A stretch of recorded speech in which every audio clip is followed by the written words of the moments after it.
수능 완성 실전 모의고사 4회 33번 지문을 듣기를 먼저 들어보겠습니다. Number 33. Framing manipulations can influence public policy. A survey of recycling yield on various streets in metropolitan Los Angeles shows that one street in particular recycles 2.2 times as much as any other street. Before the city council gives the residents of this street an award for their green city efforts, let's ask what might give rise to such a number. One possibility is that this street has more than twice as many residents as other streets. Perhaps because it is longer, perhaps because there are a lot of apartment buildings on it. Measuring recycling at the level of the street is not the relevant statistic unless all streets are otherwise identical. A better statistic would be either the living unit, where you measure the recycling output of each family, or even better, because larger families probably consume more than smaller families, the individual. That is, we want to adjust the amount of recycling materials collected to take into account the number of people on the street. That is the true frame for the statistic. 33번 지문 해석하면서 문법이 필요하면 설명을 하겠는데 이 지문은 조금 여러분이 신경 써서 생각을 해봐야 될 지문인 것 같습니다. 자, 보시면 첫 줄에 framing manipulation이죠. 틀 다루기라는 해석이 됩니다. manipulation은 다루기 또는 취급, 처리라는 뜻이 있죠. 틀 다루기는 can influence, 영향을 줄 수 있어. public policy가 공공정책이죠. 공공정책에 영향을 줄 수 있다. 틀 다루기인데 뭐 틀 다루기란 말에 여러분들이 이해가 안 간다면 그냥 쭉 다음 문장으로 넘어가세요. A survey of recycling yield on various streets in metropolitan Los Angeles까지 보면 survey는 설문조사죠. recycling, 재활용, yield, 처리량입니다. 대도시인 로스앤젤레스에서의 다양한 거리에 관한 재활용 처리량에 대한 설문조사는 보여준다. 대철이죠. 특히 하나의 거리가 뒤에 보면 any other street가 되겠죠. 다른 어떤 거리보다도 2.2배나 더 많이 재활용한다는 것을 보여줍니다. 하나의 거리가 다른 거리보다도 2.2배나 더 많이 재활용한대. 그럼 2.2배를 더 많이 재활용한다는 사실은 그만큼 쓰레기 양도 많다는 이야기거든요. 자, 그 다음에 Before the City Council, 시의회입니다. 시의회는 사행식이죠.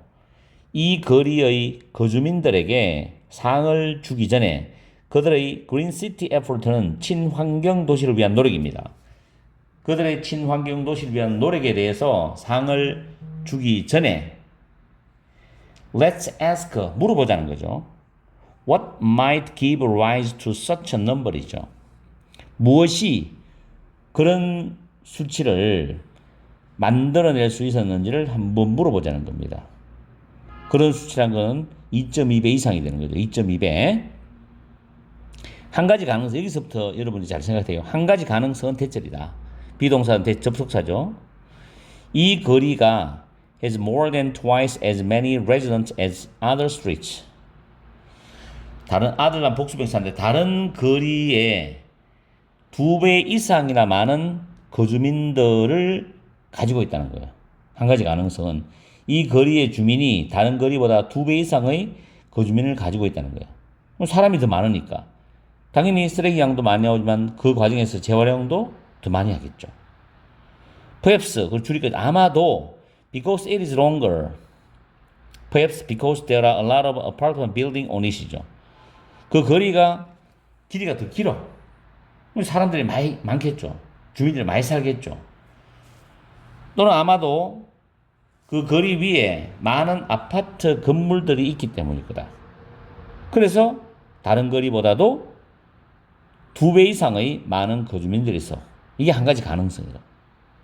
어느 정도 설득력은 좀 있죠, 그래도. 그 다음 measuring 동명사주어입니다. 동명사주어이기 때문에 저 뒤에 is가 단수입니다. 거리의 수준에서 재활용을 측정한다는 것은 not, 이 중요한 말이죠. The relevant statistic, 적절한 statistic은 통계 항목이 아니라는 거죠. 거리의 수준에서만 재활용을 측정하는 것은 적절한 통계 항목은 아니다. 만약 뭐뭐 하지 않으면이죠. 모든 거리가 otherwise, 그 외의 면에서 거리의 폭이라든가 거리의 길이라든가 똑같은 어떤 거리 조건이라든가 그 외의 면에서 동일하지 않으면은 적절한 통계 항목이 아니라는 겁니다. 거리의 수준에 봤을 때는. 그렇겠죠. 똑같은 상황을 만들어 놓고 측정을 하면 모를까. A better statistic, 더 나은 통계 항목은 either A or B가 되겠죠. The living unit입니다. 주거 단위죠, 주거 단위. 근데 곤란해. Will you measure the cycling output of each family? 각 가정의 재활용 아웃풋 배출량을 여러분이 측정하는 주거 단위죠. 주거 단위. 주거 단위가 많으면 재활용 배출량도 많겠죠. 또는 even better이지. 그럼 여기서 주거 단위가 많다는 거는 아파트도 고층 아파트 있죠. 일반 고층 아파트. 그럼 사람들이 많이 살잖아. 그럼 배출량이 많겠죠. 또는 훨씬 더 나은 그런 통계 항목은 뭐냐? Because larger families입니다. 소위 말하는 대가족이죠. 가족 수가 많은 거죠. 아마도 consume more than smaller families. 더 작은 수의 가족보다도 더 많이 소비한다는 거죠.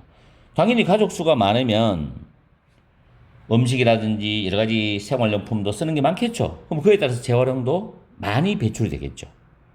그렇죠? 근데 여기서 뒤에 포인트가 중요한 말이 나와. 개인이 나온단 말이에요. 많은 가족 속에서는 사람 수가 많다는 거고 적은 가족은 사람 수가 적다는 이야기잖아. 우리 핵가족 하기도 하고 1인 가족 하기도 하고. 그게 어떻게 보면 아파트도 1인 가족이 많은 아파트 재활용 배출량이 적겠죠. 근데 가족이 많이 사는 사람들이 고층으로 많이 거주하고 있다면 재활용 배출량이 많잖아. 그럼 결국은 뭐냐? 사람 수란 이야기지. 사람 수. 핵심적인 가장 좋은 통계 항목은 사람 수다. 재활용 배출량을 정확히 측정하는 거는. 이게 이거의 핵심이라고. 그럼 이 데디저, 즉 다시 말하면 나오는데 그 뒤에 빈칸이 나오는데 데디저라는 거는 앞에 나온 문장의 내용과 뒤에 나온 데디저 뒤에 나오는 문장의 내용이 거의 같다는 겁니다. 다시 말해주니까 we want to adjust, 우리는 조절하기를 원한다는 거지. recycling material이죠. 재활용품의 그 양을 조절하기를 원해.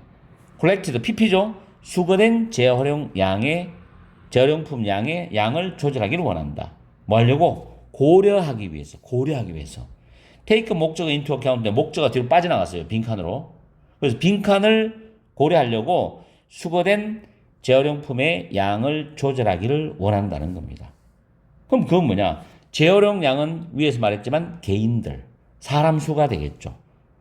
사람 수. 그래서 밑에 보기에 보시면 사람 수에 사람에 해당되는 거 1번 거리에 있는 사람 수 가장 가까운 보기죠. 정답이죠. 2번 effective에서는 효과입니다. 재활용 처리 과정의 효과 지금 그거와 관련이 없잖아요. 그죠? 그 다음 percentage of those reluctant to recycle. 우리가 be reluctant to 부정사, be unwilling to 부정사는 동사하기를 꺼리다거든. 여기서 이제 중간에는 주격관계대명사 플러스 비동사가 생략됐단 말이에요. 이 부분이 주격관계대명사 플러스 비동사. 그러면 여기서 도우저가 사람이니까 who are 이는 생략됐겠죠. who are. 재활용하기를 꺼리는 사람들의 비율. 이거 아니죠. 지금. 틀렸죠? 4번에 전체 타운에 의해서 만들어지는 그런 쓰레기 배출량 또는 폐기물 아마 해석이 안 맞죠. 쓰레기 배출량. 전체 타운에서 만들어지는 쓰레기 배출량. 전체 도시? 이건 좀 너무 황당하지 않나? 좀 너무 나갔다. 그리고 너무나도 또 어떻게 보면 황당하죠, 이건. 정확도가 없죠, 지금 정확도가. 지금 앞에 나오는 개인이란 말 자체에 그 의미와는 동떨어져 있잖아요. 당연히 예를 들어 전체 도시 같으면 대구라는 도시하고 부산 도시가 재활용이 얼마냐 이렇게 비교하는데 정말 황당하지 않나고? 어느 동일한 조건도 없이. 아니죠. 커뮤니티, 지역사회 공동체인데 인게이지먼트는 관여, 참여, in public 프로그램이니까 공공 프로그램에 지역사회의 관여, 참여입니다. 관여, 참여. 그것도 아니죠. 여기서 가장 정확한 거는 거리의 사람 수. 그리고 그 다음 마지막 빈칸 뒤에 한 문장이 더 있어요. 이것도 빈칸을 도와주는 내용이란 말이에요. 그것은 통계 항목을 위한 진정한 틀이다. 개인, 사람 수, 이게 바로 통계 항목에 대한 진정한 틀이다. 사람이 많으면 소비도 많기 때문에 재활용도 많다는 거죠, 그게. 무슨 말인지 알겠습니까? 거리의 크기, 거리 길이 이런 것보다도 그런 관점에서 이거는 좀 어려웠다는 생각이 듭니다. 전체적으로 한 번 더 요약을 해드릴게요. 제일 처음에 나왔던 문장에서 어떤 틀 다루기란 말 나왔죠. 틀 다루기가 공공정책에 미치는 영향. 그 예로서 이제 로스앤젤레스의 한 거리가 다른 거리보다 재활용 양이 2.2배 높다는 조사 결과를 던져주면서 그 다음 세 번째 문장부터 다섯 번째 문장까지 쭉 이어지면서 통계 항목의 적절성에 대한 의문을 제기하고 있어요. 통계의 원인 분석을 통해서 해당 거리가 다른 거리보다 인구가 많을 수 있다는 걸 지적하고 있어. 그리고 거리 단위의 재활용 측정은 모든 거리가 동일하지 않는 한 적절하지 않다고 이야기했어요. 그러면서 마지막에 여섯 번째 문장부터 여덟 번째 문장까지는 어떤 이야기를 하고 있냐면은 진정한 통계 항목 틀을 제시한다. 어떤 게 있느냐? 주거 단위 또는 개인 단위에서의 측정이 더 적절하다. 그리고 거리의 사람 수를 고려해서 수거된 재활용품의 양을 조절하는 것이 통계 항목을 위한 진정한 틀이라고 마무리하고 있습니다. 아시겠죠? 이 지문 꼭 한번 준비해 보세요. 간접 연계로도 좋으니까. 핵심적인 소재가 통계 항목의 정확한 틀입니다. 통계 항목. 이걸 가지고 간접 연계로 출제할 수도 있지 않겠나라는 생각이 조심스럽게 들어요. 자, 어쨌든 간에 여러분이 공부할 수 있는 좋은 빈칸 문제였습니다.